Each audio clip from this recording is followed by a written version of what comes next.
maswerte ka nga sa buhay yun. Mapapailing ka na lang talaga eh.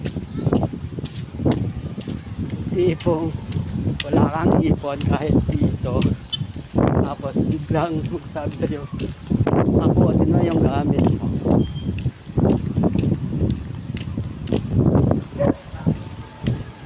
Ito, talagang mapatawad ka talaga sa mura eh.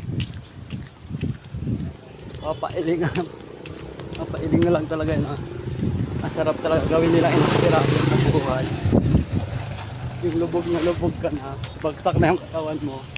Tapos, ayun, bigla magkakot ka pa ng gamit na walang pera. Na walang pera. Ang sarap talaga inspirasyon ng mga taong mababait. Mapapatawa na talaga. Pero okay lang yun. Ngayong araw lang yan. Sarap nyo. Sarap nyo talaga tawanan.